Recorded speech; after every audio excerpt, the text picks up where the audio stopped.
Well, that was pretty much a complete dissection. You forced the turnovers you wanted to force, and even though they won the rebound count, they sort of neither here nor there. So were you pretty happy to I suppose, dominate them like that?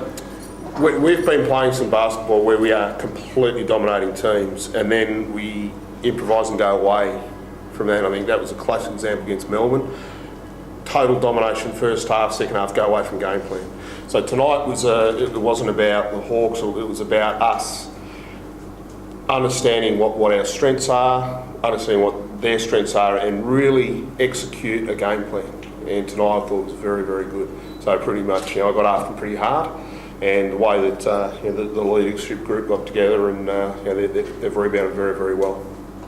Yeah, you guys set a pretty high bar for yourselves as players too. So what was the feeling after the other night when you're up 21 and you lose the game, and to come in here tonight, was it, shit, let's just pick up and get straight back in and get back on the horse, or was there what was the mood and the feeling like? Oh, we were disappointed. I think we were so good in that first half, and then to come out and just lay an egg in the second half, but especially against a team like Melbourne, who was tied for us at the top of the ladder. So it was extremely disappointing game, but the thing I like about this group, we do respond to tough situations. We played 4 games in 2 weeks on the road. We bounced back from some losses that we felt we didn't play very well, and got some good wins. And Cairns and Wollongong, we haven't won here for ages, so it's a great win for us.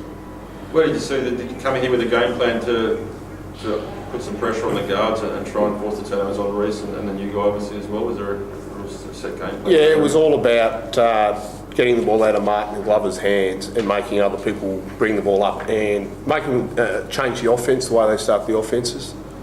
And whilst it was, let's put pressure under that, and it put pressure on the Conrads and the Foremans to make decisions with the ball.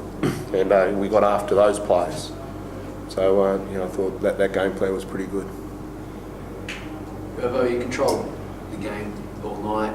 But were you happy with your leads at the half and at three-quarter time? Did you think you should have opened the game up by then? To be honest, I didn't even really pay too much attention to what the scoreboard was. It was more about, because when you start looking at the scoreboard, I find that our players, we get what we call scoreboard pressure. They look at, oh geez, something's wrong. So we kept talking about the process we have to do, continue to reinforce how we're defending different situations, what we must do with ball movement. So it was all about that, because I knew when we did that, we can score.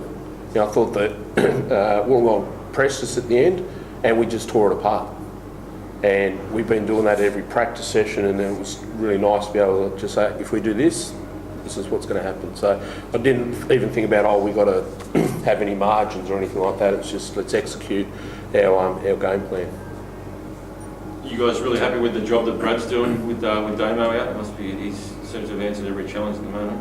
He is. He's being a lot more aggressive, and I think for him it's probably tough because of the way he plays to be able to match that for 30 minutes. But he's doing a great job, and for us to have this stretch of games without one of our better players in Damo, and to come out, we're sitting in a pretty good position, and we got to make sure we just take advantage of these home games that we have coming up.